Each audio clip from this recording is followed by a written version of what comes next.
Hello and welcome back for Game 2, where Golden Guardians will be facing off against Clutch Gaming. Let's go ahead and dive straight into the starting lineups on the blue side. It's the Golden Guardians, with Lorlo in the top lane, Contracts in the jungle, Mickey at mid, Deftly at bottom, Matt on support, Coach Morissette, and strategic coach Ji-Yoon on stage to assist with translation. And facing them on the red side today is going to be Clutch Gaming. In the top lane, Solo. In the jungle, Lyra. Mid lane, Febivin. Bot and support going to be Apollo and Hakuo, with Coach McScrag and strategic coach Baby Zeus. Now, both of these teams, Azale, have been put in a daunting position here today. You have a choice. Defeat the team you're tied with, or be locked out of playoffs here and now. Yeah, I mean, for both teams, the second half of the split has been brutal. Clutch 1-5 in the second round robin. Golden Guardians 0-6. So both these teams started off pretty well, but they have struggled hard. And from an individual perspective, you as a player are also looking for a job next year if you're on one of these squads, and you've got to make a statement here. Yeah, you really do. I mean, these guys are fighting for their starting spots, right? You can't expect that you're going to go winless in the second half and everyone's going to keep their job, right? Both these teams have already replaced coaches. Players' jobs are going to be on the line here as well. Failure catalyzes change, and if you don't want that catalyst to sweep you away, you've got to make sure that you're not one of the reasons that people look to when they question, why did things fall apart here? Yeah, you want to be that bright spot, and you also still want to show that you can be a team player, that you can play for the team. Do not become a KDA player just because the season is kind of on that precipice. But either way, there is still a mathematical possibility that you can make it in playoffs. If you win out, and some of the teams that you need to lose out, then you have a shot of getting in. But it's going to be a tough one for either team, but it is a point of pride, especially for Golden Guardians. You don't want to put up a donut in the second half. Just absolutely not. No wins would not be a good look.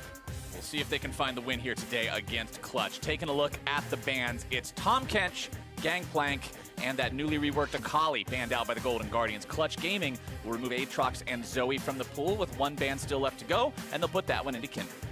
And Nocturne available, so that it would be a pretty big priority pick. We have seen Contracts play that in the past, and that is what I would expect them to go with. They are going to lock that in. Pretty easy first pick, I think. Yeah, I think it makes a lot of sense. I mean, it's not up very often, but when it is usually grabbed up immediately. And your opponents don't have Kindred to pick into it. A lot of times I feel like when we do see the Nocturne, you'll see kind of the other side just for, yeah, you take Nocturne, all right, we'll take Kindred, sure enough, we'll trade it off, it's fine. But with the Kindred banned out by Clutch, they don't have the ability to respond with that. Instead, they'll pick up the Braum for themselves, and it looks like the Trundle they're also thinking about there for the jungle. Might switch over to the Lee Sin instead. All right, forget it. We're just going to hover over quite a few different things. Yeah, it could be Trundle. It's interesting because I think if you're picking Trundle, then you're kind of assuming that Lorlo or someone is going to play a tank that is going to be juicy to ult. I don't really think that the Nocturne into Trundle matchup is particularly good for the side of the Trundle in that actual 1v1, especially if the Nocturne is going for lethal tempo. You really can have some very strong dueling power there against the Trundle. But Trundle is always a solid pick. It is always a stable pick. It's going to have team fight utility and dissuades your opponents from being able to go towards those tanks. Golden Guardians now. What are you going to go for here? Xayah locked in already. Rakan, a very likely teammate to go along with her. Turns out when two champions have hardwired bonus synergies with each other, they're a pretty good duo. They really are. I mean, Rakan is just insane, even on his own. When paired up with Xayah, looking very, very good. Ezreal, perhaps, the lock-in here. I was expecting more of a Varus, honestly. Varus Braum has been such a popular kind of duo there in the bottom lane. Would make some sense to actually secure yourself a very powerful bottom lane to deal with that Xayah Rakan. You don't want to be getting bullied. I feel like when you go the Ezreal, you're accepting you're losing lane, and you're just saying, let's mitigate how much we're going to lose the lane by, and that's always why I kind of am not a big fan of the Ezreal pick. Yes, you can scale up and take over in team fights, but really, when is the last time you saw an Ezreal winning the lane in the NALCS? At one point, it had lost 13 straight games, and then you're just accepting, okay, we're going to play from behind, right? And that is a reasonable option, but we'll see, because they also are taking into consideration that if you go for something like a Varus, you are very vulnerable to the Nocturne. So there's a lot of kind of things that are being taken into consideration. And especially with Nocturne, it's one of those champions that either flies into the back, deletes someone instantly, and you're just running around thinking, how do we keep our AD carry alive? Or if you can stop that instant burst, what do you have? You have a squishy ghost in the middle of your theme, and all of a sudden everybody's got a Ghostbuster backpack on, just ready to get rid of him. Yeah, you turn from something terrifying into someone running with a bedsheet over their head. Yeah, it's like, not so scary anymore. What are you doing? Embarrassing yourself. Stop it. Well, LeBlanc, Rise, and Syndra are all going to be banned away during the second phase of the bans. It is mid-lane hunting season for both of these teams as they take everything out of the pool. Dr. Mundo will be the final ban here. Golden Guardians wanting to keep that one away from Solo. Yeah, I think the final ban makes a lot of sense if you're expecting Solo to be the one who is blind picked here. Then Mundo is fantastic blind pick. Clutch traditionally have been going more for the last pick for Febiven and trying to get him the preferential matchup. They could mix that up, of course, and looks like they will now. Orianna coming through. This is very much a focus on team fight. This is very much a focus so far on 5v5. We'll see if the pick from Solo does change that up. If Nara is locked in here for Lorlo, certainly not any amazing targets for the Trundle to be ultimating, but we're gonna have to find out. And you know, if he does go for that Gnar, really the only counters are ones where you play very aggressively into it. Things like Camille can answer that. Things like Jace. I actually think Quinn is a very good matchup into Gnar. Yorick is another very, very good matchup into Gnar. But again, these are things that are risky and you have to play aggressively. And this is a situation in which we have seen North American teams time and time again, and they're like, okay, well, we have last pick, but I guess I'm just playing Ornn and losing the lane, you know, and that would be disappointing to see Clutch go for that. Especially if you've already drafted Ezreal in the bottom lane to say, all right, we'll just play this and lose the lane. You don't want to take 2 out of 3 of your lanes. Lose, like, you know, Orianna is not a dominant laner, right? So if they She's do a go solid for a tank laner. here, Yeah, but if you go for a tank here, I think you're drafting 3 losing lanes from the side of Clutch, and then you're basically saying, well, I sure hope we can get to late game and beat you there, and we're going to find out if that is the option. Wouldn't be surprised to see Cho'Gath or something, but this I like much more. There we go. This gives you an avenue of attack. Right now you are playing an aggressive side lane matchup, which can get ahead. You can bring in the Trundle. You can actually, if you time it right, pillar the Gnar out of his jump. If you successfully do that, you can also hookshot off of the Trundle pillar and use that to actually set up your stun, so the Gnar doesn't have to be near the wall anymore to be getting hit with that hookshot stun. So these are some nice combos. I think that is the clear focus of attack there for Clutch. They need to be going top lane because I don't think you can really get too much done against some of these other lanes, but we'll see if they're going to be able to pull it off. At the same time, man, if you're Clutch Gaming and you're bottom lane, and you're looking at the clock, and the Nocturne and the Thalia are level 6, you better brace yourself. It's dive o'clock in the bot lane. There are going to be some bad, bad things heading your way. Thalia and Nocturne is just that recipe for everybody going to one place and turning it into a party. Yeah, and the tough thing is, in that situation, if your team is not there to back you up, the best option becomes, all right, we'll just back off. But then if you just back off, you're giving up the turret to a 4-man push, right? And that is tough, but you have to say, all right, we drafted around this. We are expected to maybe lose on the bottom side of the map, but if Camille slams top, if we can, you know, get advantages up there, if Orianna can scale up, our team fight in the 5v5 is going to be very powerful. So that is really what Clutch is looking for, and that has been the name of the game for them throughout most of the season. Go late, depend on their scaling, try to take over there. All right, we're loading into Summoner's Rift for the second time today. Remember, this is do or die. You lose this, you can't go to playoffs. Your postseason is done.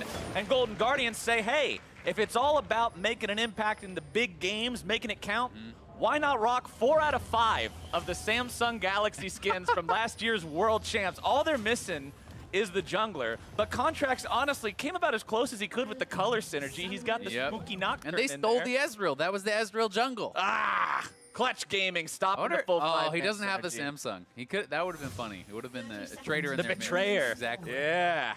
Golden Guardians waiting down here, though. They know that the Ezreal's going to fire some Mystic shots into that Tri-Brush, so they'll just place their own ward down there and just wait. I like this strategy, though, from Golden Guardians. So, like, if we pick all the World Championship skins, they can't be bad, the right? World Champions. These guys were the best in the world. It had to be about the champions. This comp works. We're looking good. We're feeling good. Let's see if they can make it happen, though. This is a team that we've praised previously for innovating and doing better this season than they did, or doing better, it's seemingly this split, than they did last split, especially during the first round robin, right? We talked about how the second round robin's been a little bit rough for this squad, but when you look at that first round robin, they went 5-4. Yeah, I mean, they were actually doing quite well, and Clutch looking for an invade here. But definitely an extremely disappointing second half when you take in consideration how good the first half was. Clutch, I think they just want the red buff. They're going to go in 4-man here. I think they're confident in their level 1. Braum gives you such a big advantage in those level 1 fights, but Golden Guardians could just try to stick around and poke them off with this Talia. It looks like that is going to be the option for now, definitely even coming back. So who gets this is actually a really big deal. If Trundle gets this smite, he can level Pillar and go for a kill. Matt goes in, finds a knock-up onto Lyra. Ignite also going to be thrown down to force him away. The red buff resetting, and Lyra being only at 200 HP. This is going to turn pretty sketchy. We have gone into quite a fight at level 1 here so far, Azale, and it's not stopping anytime soon. The top laners are actually playing League of Legends. Everyone else is doing a weird mini game to turn this into a scrim is the top laners have to TP down. If the top laner is TP, this is officially a scrim. All right, it's still going. Mickey's at 200 HP. Everybody's still sticking around. Lyra went mid lane to push. He's coming back to the red buff. Let's go, baby. Lyra, as the jungler, has decided to leave the jungle and lane, while Mickey is trying to still hang out here in the jungle. Matt jumps himself away, exhaust down onto him. Reset! The monster again loses its patience as Mickey's going to be taken low. Lyra has to hobble himself away from this one. Hotwall below 100 HP. Contracts wants the damage, but they found it anyway through Deftly. Matt now taken down to 100 as well. No. It's 3 kills for the Golden Guardians. It's 3 minutes into the game, and they finally left the red buff. It's still alive. You really hate to see it. This is where you're like, we can restart, right? We can do that again?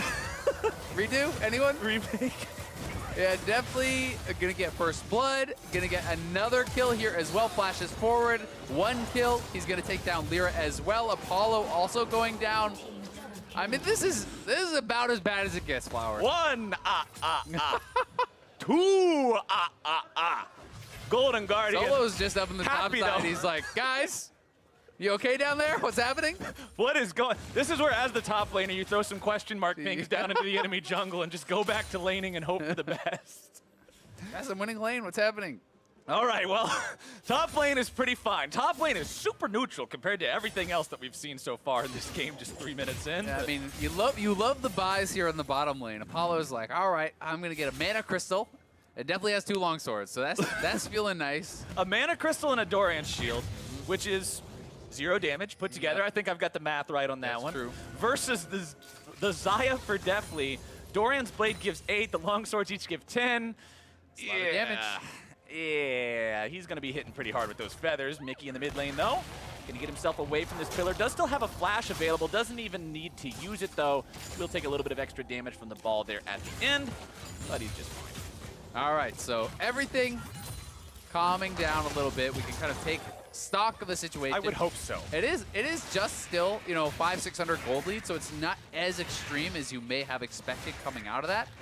And Clutch still certainly are going to have their opportunities. Obviously, a huge advantage now on the bottom side of the map, and you would expect Deftly and Matt to be able to win this lane pretty heavily when I think they already have a 2v2 advantage. Yeah. And now that they were kind of gifted the 2 kills down there. But for now, the advantage has not really kind of paid out. And Contracts is up here looking for Solo. Can he find this Camille? Level 3 on Contracts. Lorlo now going back into the Mini-Gnar form as well. Contracts popping a spell shield there just to make sure Solo doesn't try to turn that around on him. I like that from Contracts, considering when you are 2 levels under the opponent that you're ganking, you've really got to be aware of how well they can turn it around. But yeah, he doesn't really get anything for that game. Yeah, not much of anything. Just putting a little bit of pressure on. It's not a bad try, but a Solo had it warded out, does get out of there. The one thing it will give Lorlo is preferential base time, right? Because this is not a Tiamat Camille. He can't push you in very fast. He's not going to be able to kill the wave fast enough, so he can set up a freeze, but then that means, they're going to kind of trade their TPs. In this case, he is going to have to be staying around for now, and Lorlo gets that early buy. Oh, yeah. And we'll try to shove this in.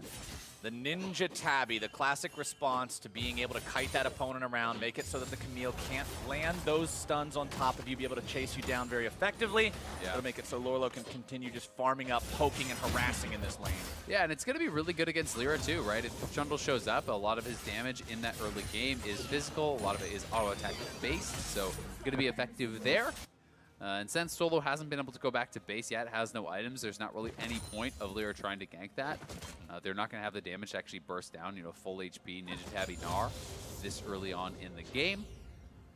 You can see here in the mid lane, Nice little CS lead for Bevan very early on, 32 compared to 24, but Mickey's just doing whatever he can. He's taking it slow. You think of Talia, you think of some of the old days back when the Q had AoE on it, and she would just shove everybody in constantly, but Mickey is content just playing patiently, passively underneath his turret for now, farming things up, as Lyra decides to go after the Drake here on the Trundle. He is one of the champions that can be very effective at doing this by himself and doing it early. Yeah, definitely can look to slow that down. If you get an early Ocean, it is so good for a lot of these laners. I mean, Ezreal sitting back, not going to be running out of mana. Solo going to be harder and harder to poke out from Lorlo, giving him more all-in opportunities, and Orianna is going to love that as well. So despite the early 3 kills there for Golden Guardians, it is the Dragon going the way of Clutch. They are ahead in farm in some regards, and that is going to really kind of help them out here. We can see, though, Contracts trying to get behind Featherman. They're looking for a kill mid. Nice ulti there onto Mickey. Featherman looking to find the solo kill here. Needs a little bit more damage and can't quite find it. Contracts will be cut off there by Lyra, who turns this into an honest 2v2. Nobody falling from either side, but that's both summoner spells down for both mid laners. So yeah, big trade of spells there. Featherman hitting that shockwave, trying to get something, and Solo now going to be jumped on here. Will find some damage, but it's kind of what you see from Gnar early on when he's just in this lane. He knows he's on an island. The Mega Gnar will just be thrown out whenever he finds the angle for an extra trade, and not really anything too special about it. Yeah, I mean, I think it's a smart play from Lorlo, right? Because when you're looking at Camille, Camille is trying to all-in you when you're in mini form. That's essentially the opportunity where you're trying to go for that all-in.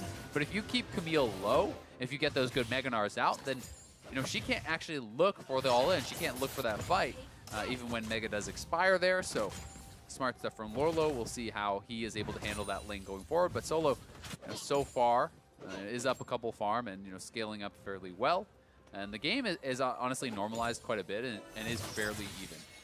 It's hard to imagine where we were just 5 minutes ago, Azael. Good times back at the red buff, but it has turned into a pretty standard matchup so far after all that craziness. And Deftly and Matt will continue looking for that farm here in the bottom lane. Deftly level 6 now. And look at all the protection that they have around this bottom lane. 4 pink wards for Clutch on the bottom side of the map. That is to kind of spot out Contracts, who should be hitting level 6 around this time. He is level 6 now, so they're trying to be cognizant of that. You can see that Apollo tried to go for the Sheen for a little bit more laning power, delaying that tier, because those 2 kills went over to his opponent. Contracts into the mid lane now with the ulti. Tries to go underneath the turret for it. Nearly dies, barely gets out of the aggro range in time. Yeah, Bevan handling that very easily. Contracts pushing pretty hard for it, going very, very deep, and the damage follow-up was not in position for Mickey. Mickey, if he's not in range, he can't do anything to actually make that a kill, and Contracts doesn't have enough damage on his own, so he expends the ultimate, has to blow the flash. Bevan handles that very, very easily. And I think it was you that I was having these conversations with in the office a couple weeks back about Nocturne being one of those kinds of champions in the same category as something like Skarner is, because that's the champion I equate everything to, is the first ultimate just feels so important. If that turns into a kill, you feel like you're on par with where you need to be in the game. Your tempo is as it should be, and you're not falling behind. But if that first ulti is a whiff, man, it feels bad. I think he's going to be knocked up in the air, and there comes your kill. Lyra takes a bite out of him. Yeah, Mickey actually starting to really fall behind in this lane. Bevan getting quite a bit up in farm, going to be able to push this in. No TP available for Mickey. He has not had the pushing advantage, has never been able to get out of the lane and actually look for an ult to a side lane. So Clutch, despite the early missteps, really are starting to kind of pull ahead. They're actually up in gold now, 10 minutes in. Contract's not going to have much pressure for the next couple of minutes. And to talk about what you were talking about with the Nocturne a little bit more, one of the reasons it feels so important to make that first ultimate hit is that you have very little avenues to pressure your opponents besides that ultimate, right? So you feel like, all right, if I can't get this kill, when do I get the next kill, right? Like, when do I actually make something happen? And Nocturne is a champion that does get outscaled. When you get to those late game team fights, it's very hard to have that effectiveness if you are not ahead. So you really only get so many opportunities to make that happen. I mean, if you look at what he's going to be diving on as this game goes further in, let's take a look at this top lane here real quick instead. Seismic Shove comes out. Nice flash away from Solo there, avoiding the 3-man collapse. But yeah, as Contracts, your job is to dive either onto an Orianna, which will be able to protect herself with her own shield, her shockwave, as well as likely a Zhonya's Hourglass as the game goes on, or an Ezreal, who's going to have a Braum right next to him and who can arcane shift away from him. Yeah, and he might even be building armor, right? Like, he could actually just go for that. Here's the shockwave combo. Oh, Contracts just deleted up there. too far forward. Yeah, I mean, Febvin obviously wasn't there for the initial play, but then he pushed out the wave. He roams up the top side. Contracts is still there. Gets another kill for them. Solo getting that credit too. Things definitely looking good for Clutch as they're able to make their punches stick. 4 kills happen in the first 3 minutes of the game. Then in the next 9 minutes of the game, we get 2 more kills, but they both go over to Clutch Gaming, who now enjoy a 700 gold lead for themselves, and they just don't seem phased. And honestly, that's something that I think is really important for one of these teams, like we were talking about, that has had such a rough streak lately, to keep their cool and make these fights work out. But can they make this one work out? Apollo wants to go over the wall, does find his way to the blast cone. Aquo now has to somehow find his escape. Glacial Fissure going to be thrown out there. Apollo still over the wall, shooting out those mystic shots, providing covering fire, and there you go. They keep their cool, they make the escape, and they don't have to give up any of their lives, as Contracts is once again going to be making a visit here into the top side. Solo looks to fight back, but it will not be enough this time as Golden Guardians find their 4th kill. Yeah, they're finally able to get that kill, but nicely handled. The pressure on the bottom side, Apollo and Hakuo survive there. Mid lane, they knock down a turret. Golden Guardians able to trade one back on the top side, so nicely done for them, shutting down Solo a bit, but they're not able to cash out on the turret and, do lose more across the map. Leroy getting up there just in time to make sure he can collect some of that gold, and as you said, very importantly, keep the turret alive. Even though it's only standing at a little bit of HP, that's not gold given over just yet. Let's take another look at the Contracts gank here. Yeah, Lorlo going in, nice flash ultimate, does get the stun, and there's no flash available on Solo because of the last 3-man play topside, so really no way out for him once he actually gets hit by the stun. Nocturne can follow up easy peasy, so Golden Guardians getting something going on the top side, and you do see a pretty significant farm advantage for Lorlo up in the top thanks to the parts of the pressure up there, but Febvin enjoying an even bigger advantage for now in the mid lane, and that is really going to be impactful. Talking about advantages as well, I want to look at the Golden Guardians bottom lane right now as Clutch Gaming will send 4 people down to this Earth Drake, but look at Deathly's items. He's got the Storm Razor up on the Xayah right now. Patch 8.15, excuse me, did do quite a bit to buff some of the 80 carry itemization timings to make them less costly, bring them online sooner. Storm Razor also got cheaper. 400 gold cheaper. That 1 item power spike is here much earlier for Deathly, and especially when you compare it to an Ezreal who doesn't have as much combat power, considering he's got a Sheen, he's got a Mana Moon that's still stacking up. Deathly could be a big difference in these fights if he gets involved. Yeah, he really could, and especially when you hit that 2 item mark, I always feel like Xayah could be very, very strong at that point, but for now, Clutch is pushing in, and they are the ones pressuring this turret. And you can see that Nocturne and Taliyah were kind of cheating down on the bottom side, but not going to be able to make anything happen. I think that Mickey may have actually been spotted by the Ezreal. I think it might have hit him there, which could have tipped him off. I'm not positive on that, as it was just looking at the mini-map. If you get out of this bottom lane, if you take your opponent's turret, I'm going to one-up that even a little bit. Take your opponent's turret as Ezreal Braum versus Xayah Rakan when they have Nocturne and Taliyah, and you don't get 4-manned. And they started with first blood and a second kill, right? Like, they started 2 kills up. They started with all the cards. That is a phenomenal outcome for this laning phase for Clutch Gaming. Yeah, it really would be. And I'd like to see Apollo. I think this is an Iceborne Gauntlet type game. I think you just do go for some of the armor. You grab that, you grab Tabbies, and I think Mickey is not going to have a lot of access towards the backline. The people that are likely going to be hitting you is Gnar, is Xayah, is this Nocturne, and that is all physical, so I think that could be a pretty strong build to go for. Mickey trying to get back to the bottom lane. They're trying to prevent this turret from going down. Clutch slowly but surely are pressuring, though. Remember, Mickey is only level 9 on this Taliyah. There's a level 11 Gnar in the game, level 11 Camille. The mid laner's not quite that high up yet, which means the Weaver's Wall doesn't quite have the reach to go all the way into the lane. They missed actually a couple waves, from that starting shenanigans around the red buff. So I think that's the perfect word. Oh, here they go into the bot lane. Nocturne ulting in. See if they can find the damage here. Heal comes out, but it's not going to be enough. Definitely goes on a killing spree, taking down Apollo. Yeah, nicely done. Contracts able to make back-to-back ultimates work, so the Golden Guardians getting things going on the bottom side, but will be responded to. Rift Herald already taken, going to be dropped here by Lyra. Should be a turret trade. We'll see if Golden Guardians can knock one down on the bot side. Likely can. Almost definitely they'll be able to take this down. Plenty of power there in the items at 16 minutes into the game. Top side, Shelly will facilitate that as well. For a second, I thought you were pulling a freak and saying definitely. Absolutely not. I was like, wow. No. There are some places that we don't go. There's lines you can't cross. Everybody's got their line in the sand, and that one's mine. We don't go over to that other part of the beach. Solo and Lyra, though, they've decided they're going to go for tier 2 turret here in the top side, and they honestly take it really, really easily. We'll see if Shelly gets off another charge here into the top lane. Doesn't look like it. She gets a little bit sidetracked with minions there. Bonked on the head. Rip Shelly. But considering she got 2 turrets, I'd say she did her job. Yeah, really good job. Anytime you get 1, you're like, okay, that was worth the investment of getting that. Anytime you get 2, I think that is really above and beyond. For Shelly, putting in the overtime. And Solo has a lot of gold to base with. He is going to be very quickly on that Triforce, and that is where things can get tough. Here is the play one more time down to the bottom side.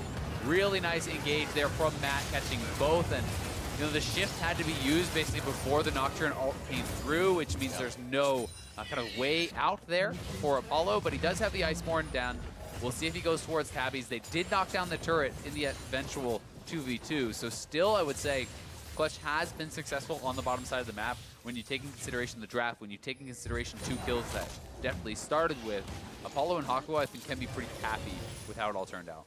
Clutch doing a good job just in controlling the objectives of this game in general. We saw them use the Rift Herald. They've got 2 out of 2 Drakes so far, 4 turrets compared to 1. Globally, that's a 7-to-1 objective count, which means they've just been controlling things well. I mean, Golden Guardians, for a team that has the roaming potential of a Nocturne, of a Taliyah, they just haven't controlled much at all. Yeah, they really haven't. And I mean, a lot of that is thanks in part to Fevin, who is up, you know, a lot of farm, who has this early Ludens completed. He has kept Mickey pushed under his turret so much that anytime Mickey wants to roam, he's going to lose something for it, right? You know, he's being punished anytime he actually steps out of that lane. So Fevin has done a very good job with that. Lorlo will knock down that top lane turret. You know, a lot of pressure did go from Golden Guardians up towards Solo. You know, Nocturne ultimate, a couple 3-man plays up there. Solo does have the Triforce completed though, and this is a little bit of a scary time in the 1v1 for Lorlo. Clutch Gaming moving into the enemy jungle, setting down some vision. Now you can see, even as Matt tries to walk in and put down some of his own, he's met by members of Clutch Gaming. He is forced back. Apollo finds a Mystic shot there onto Mickey, who will just fall back, try to keep himself alive for now. Clutch Gaming won't be able to find anything else to push down here for the time being, but I don't know where's the collapse. Matt definitely thinking about it. Mickey goes on a ride over the Weaver's wall. What can they find here, though? Seismic shove, not going to hit the mark just yet. Glacial Fissure now down onto Mickey. They're looking to turn this one around back onto Hakuo. The charm comes through. Damage down now onto Apollo, stuck in the fleeing animation. Can't get himself away just yet. Does survive. Contract falls to him. Mickey also going to be taken down here as Matt gets bit to death, and he's got no way out. Definitely now having to run away along with Lorlo. He's trying to kite this one out, but the point blank stun from Solo manages to lock him up just a little bit here. Clutch Gaming will not be able to find anyone else, but it's still going to be 3 for 1. And they can go straight to this Infernal, so a big ticket dragon does come up. They don't want to chase forward into this Meganar, allowing for a potential turnaround, but Golden Guardians likewise cannot actually come out on the map and contest this dragon 2v4 without vision. So it will be another dragon going the way of Clutch. That is their 3rd straight. They also got the Rift. They have been controlling all these neutral objectives, really getting ahead in that regard. 3rd Elemental Drake, plus it's Infernal. You got the whole garage sale there in terms of those objectives, and it feels good for Clutch Gaming. Let's take another look at how they made this team fight. Yeah, here it is one more time. Apollo has that Iceborne, so some armor in the bag to keep him a little bit safer against Contracts. Mickey going in, it is a little bit disjointed. He's in pretty early compared to when Contracts and Matt are. And Matt, you know, is going actually forward on the ultimate for the Braum. Does connect with the charm eventually on Ezreal, though. That is changed into that Nocturne Fear, but Bevin shows up. Lyric collapses on the Nocturne, and they do keep Apollo just barely safe. And then Solo comes in with the TP. Lorlo is not Mega, so the Camille is going to be more impactful on the initial TP. Damage in the last team fight. You can see a lot being done by Mickey there. Yeah. Nearly 2,200 on the Taliyah. Honestly, not much damage in that fight there from Apollo or Fevin. We did see Apollo just honestly running for his life for most of it, just trying to stay alive. And Fevin was roaming down, so he didn't really have that much involvement in it. Right. But either way, Clutch going to be really happy with the game state. They are up 3K. They have 3 dragons to 0. They have knocked down additional turrets. They are going to have side lane priority. Taking a look at the items too here, I want to point out that we have the stopwatch still available for Febiven, so I will keep eyes on him to see if he can use that for a good bait, make somebody stick around just a little bit too long, make Golden Guardians overinvest, or even just put Contracts in a really bad spot. Because Contracts, 1, 3, and 4 on the Nocturne, he has been a part of 5 out of 6 of the kills, but considering he's also half of his team's deaths, not exactly where he wants to be so far, especially on a champion like the Nocturne that we know, as you already mentioned, is going to get outscaled. You're not just this big tanky meatball that runs in and throws down some CC and is always relevant. Yeah, it does definitely get tough in those later stages, but he has at least been pretty effective with his ultimates after that first one. He really didn't get anything from that, but able to execute on those next couple ultimates, getting a couple kills for the team. Definitely keeping fairly proactive, but Lyra has done a good job. He's been in the right place at the right time on this Trundle, often able to answer a lot of those plays. Even if he wasn't there to counter gank Contract's ultimate, he's taking an objective. He's getting a tower. He's always doing something back, and that is really what you want to do as the later games over. Baron is now available. Clutch Gaming will clear out a little bit of vision in that top part of the river. You can see they've got wards down in the enemy jungle here as well, but you can say the same thing for Golden Guardians, who've got some wards down on the Clutch side of the map, which is honestly a little bit unusual, considering they're not the ones with the tempo here in this game, but Clutch Gaming have decided to go after the Baron here for themselves. Golden Guardians just now dropping that blue ward onto it. That means Clutch is going to decide to head home. See how the fight breaks out here as Solo's looking to force the fight down onto Contracts, nearly bursts him out. True Shot Barrage not going to find the mark just yet. Weaver's Wall will be coming in, does come up a little bit short there. Mickey does not want to take that one into the team by any means. Yeah, Contracts with a really nice Shroud of Darkness. That Spell Shield actually blocked Solo's ultimate, so that keeps him alive there, but he is pushed out. They know he's back to base, so Clutch straight on the Baron. Contracts hurt. That means there's no chance for a 50-50 just yet. TP going to be used, though. Golden Guardians want to stop this one. Clutch says we're going for it. We're looking to secure this. Lyra does get the smite. And now they'll look to see if they can maybe turn things around. Lyra knocked up into the air. Not going to be taken down just Contracts yet. almost in range. Alive. Contracts may want to ult here, but again, you got to be careful. It's 5 members strong from Clutch Gaming. You can't just run in there alone, and they won't go for it. Baron, over to Clutch. Yeah, really well done to get the Baron. They get out. Clutch in full control of this game. Now they have the side lane pressure with the Camille. They have the Baron buff to actually help that out here too. So Clutch is going to be in such a strong position. Really have kind of gotten through most of the weak parts of the game, and now you're going to be able to force Golden Guardians to come to you. You're going to be able to force them to engage and take these 5-man fights because that Baron buff becomes so difficult to wave clear against. The Muramana fully evolved. Most of the Blade of the Ruined King completed for Apollo as well, becoming very, very strong here on this Ezreal. We'll see exactly how Clutch can execute with this Baron so far. Like you said, Camille in the side lane is going to be a force to be reckoned with. Febiven also getting the bottom lane shoved out here just to make sure they've got as much pressure as possible. A little bit over 2 minutes left on the Baron buff. They've still got 2 tier 2 turrets to take, and when you have Baron like this, when you have this amount of a lead, it's pretty easy to force those down and just sort of take them by force. Yeah, it definitely is. And you can see that they're trying to push in all 3 lanes. Baron buffed it up, but Lyra may be caught. That's not really the guy you want to look to catch, though. It's very, very hard to really even try to burst him down. Didn't even have to use the Subjugate to get himself out of that one. Ultimate still available means Clutch Gaming is ready for a fight if Golden Guardians look to take it. Or are they damaged down onto the front line and Lyra is eliminated instantly? Matt going to keep the carries away as Hakuo also nearly taken out now. Lorlo wants to find some more control onto those carries now potentially as Hakuo goes into the stopwatch. Apollo buying time on this one. It's 2 dead on the side of Clutch, but it's all about making sure Solo can get that inhibitor. It looks like a win for Golden Guardians. If you're counting the players alive, it is, but the amount of pressure that they have means Inhib goes down top. Yeah, Bevan and Apollo cannot be caught there. Bevan still held on to the shockwave, so making it very hard to engage into him. Golden Guardians trying to collapse, trying to get a pick here, but Bevan and Apollo playing this pretty safe. And it is Solo who knocks down the inhibitor, who knocks down the inhibitor turret. They still have a minute on that Baron as well. Febiven and Apollo just doing such a good job staying alive on these carries.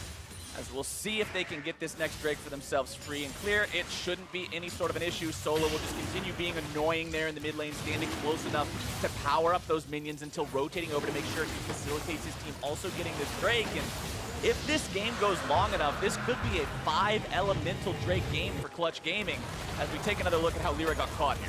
Yeah, they jump on Lyra, but it was a really good early stone play from him, actually negating a lot of that seismic shove damage coming through from Mickey. He's the one who actually ends up forcing Matt to flash out, but Golden Guardian says, we have 5 men here. They are splitting. We need to engage. I think it is a fairly good engage. Contracts goes forward.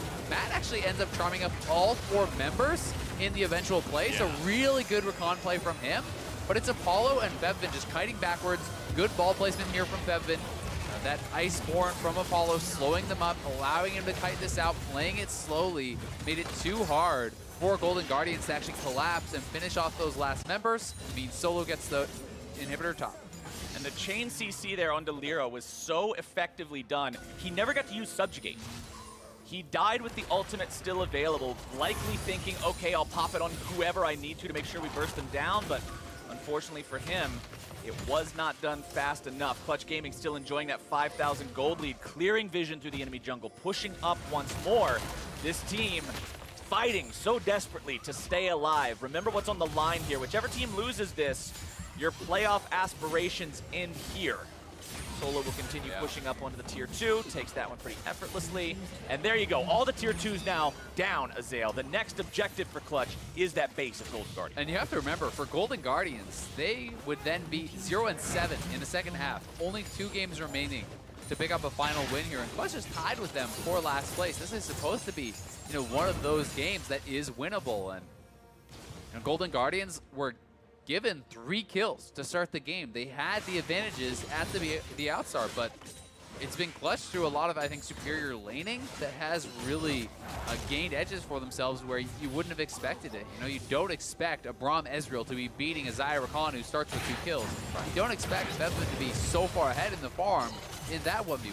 Superior laning and just shutting down opponent win conditions. Like you already praised Lyra for being in the right place at the right time, it's so much more apparent and it's so much more important up against the roaming potential. I've said it before, I'm saying it again right now. Nocturne and Talia, in a game where you see this comp executed exactly the way that it was drafted for, these two are roaming together as a duo, they're making things happen bottom, they're taking objectives, they're securing things for the team, and it just wasn't a possibility this time around for the Golden Guardians. Nice shockwave! Shockwave onto 2, Contract can be removed from this fight almost instantly, but Apollo is deleted and definitely goes unstoppable. Yeah, really nice seismic shove there. It looked like from Mickey, I think, catching Apollo, so him and Deftly just pop Apollo after Fevvin had a beautiful shockwave to start things off. Golden Guardians buy themselves some time with that kill. They will push Clutch back to base, so nice stuff around the base there from Mickey and Deftly getting themselves a kill. Let's see it one more time. We'll see if that was in fact that seismic shove, but if Fevvin catches a couple of them here with the shockwave, the spell shield I think maybe got broken by the Q or the W there. I'm not actually positive, but spell shield did get broken from Contracts. He gets caught there, and Apollo just gets absolutely lit up and burst down. Yeah, the Acer Predator replay really showing off exactly how a good fight can sometimes go bad. Even if that shockwave starts things off on the right foot, if the follow-up isn't quite there, if you just get a little overzealous with that positioning on the Ezreal, the punish is very real. And that also showcases, Azael, Golden Guardians, despite being down, are not out of this game. If you give Deftly some firing time, he'll put up the numbers. Yeah, exactly. I mean, that's just what I was going to talk about. Clutch obviously are in full control of this game, but you still have a 5-kill Xayah on the other team with a completed IE, sitting on those 3 full items. This guy is going to put out some monstrous damage, and they have the setup, right? They have good engage with the Rakan, with the Nocturne. If Gnar can actually, connect and get some of those big ultimates, certainly there is the potential for Deftly to be able to knock down all those Clutch Gaming members and turn this game around. And I also really like Executioner's calling against Trundle, against Camille with Ravenous Hydra. The healing stoppage is just so huge. I will never stop pointing this out. I will never stop praising players for doing this, because if your opponents are healing and you're not building grievous wounds, you goofed. You messed up. You bonked yourself. You definitely did, man. I mean, it's 800 gold for something that is effectively thousands of damage, potentially, in a team fight, right? Trundle's ultimate is huge. Here they go, though, trying to get Solo. See if Solo can outplay this one, but 5 versus 1 is not normally a situation you've got the ability to outplay, but he will buy as much time as he can there with the stopwatch, saying, okay, team, it's 5 on me.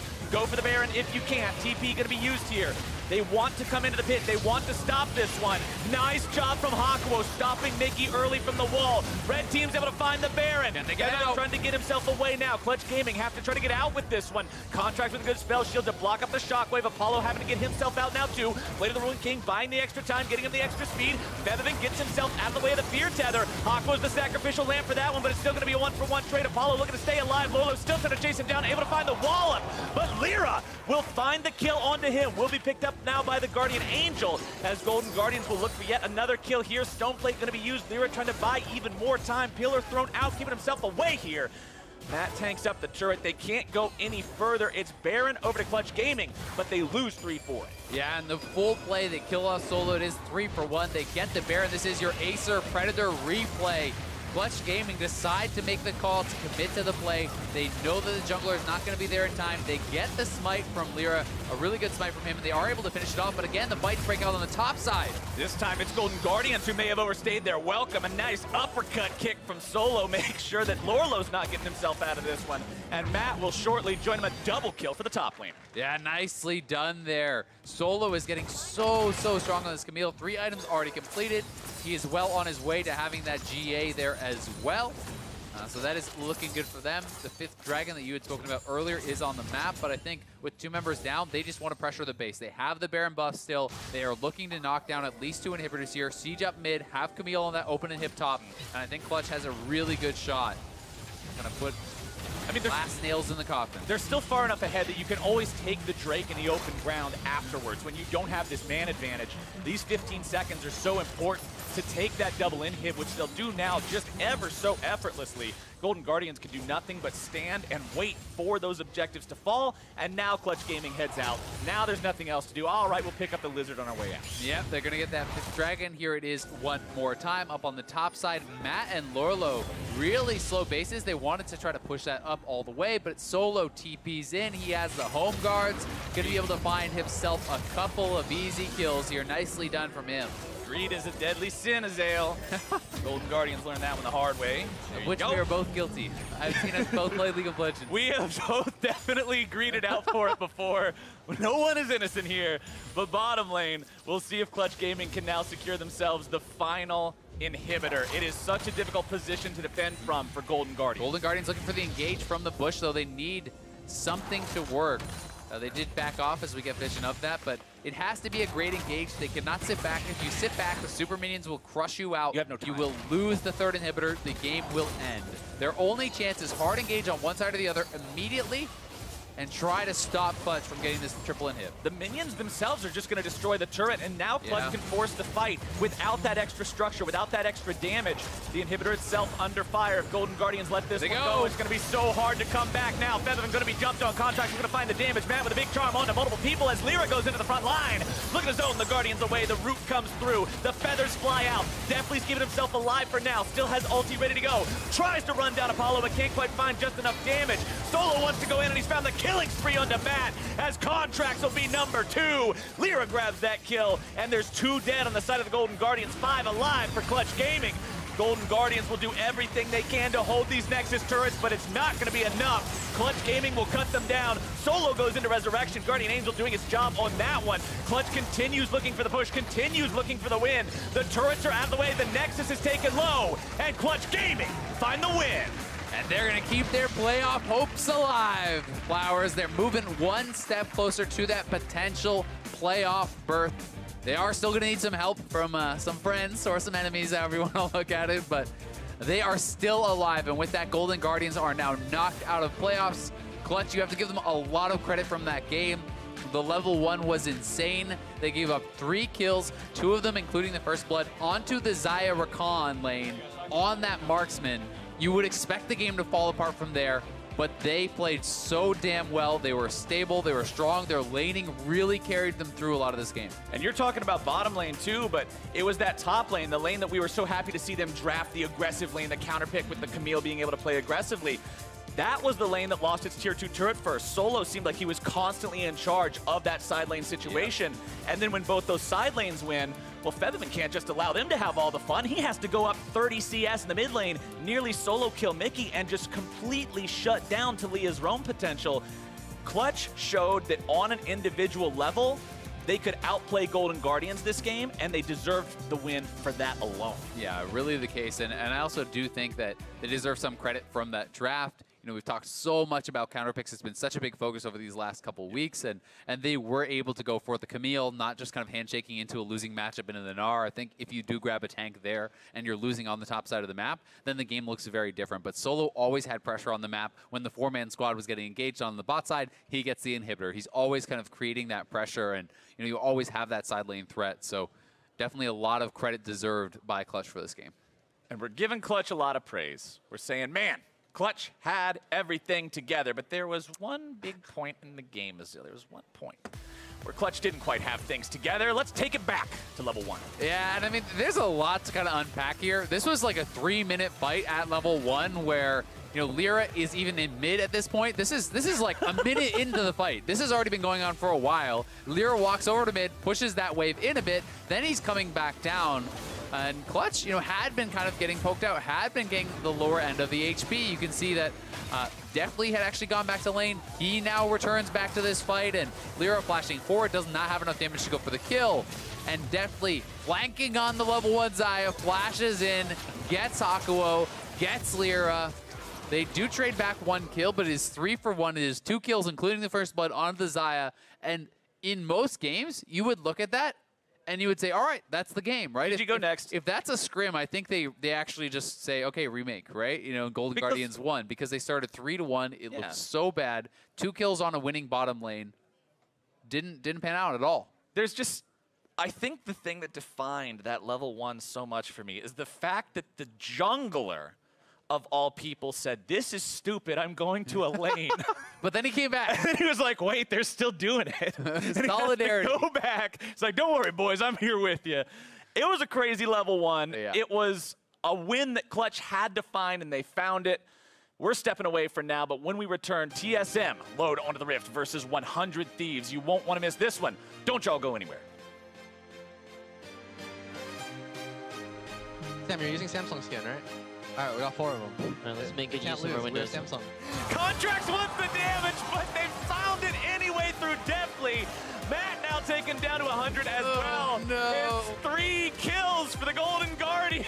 I'm just gonna kill this guy. We can fight, no? I'm coming. No, I have ability still. Okay. I have ability still. 3 seconds on jump. 3 seconds on jump. Featherving gets himself out of the way of the fear tether. Hakuo's the sacrificial lamb for that one, but it's still going to be a 1-for-1 trade. Apollo looking to stay alive. Lolo's still trying to chase him down, able to find the wallop. Continues looking for the push, continues looking for the win. The turrets are out of the way. The Nexus is taken low, and Clutch Gaming find the win. The sub above difference is daily, not shredded last night or baked yesterday afternoon. Good ingredients, prepped fresh every day. Because that's what daily means. Jersey Mike's. Be a sub above.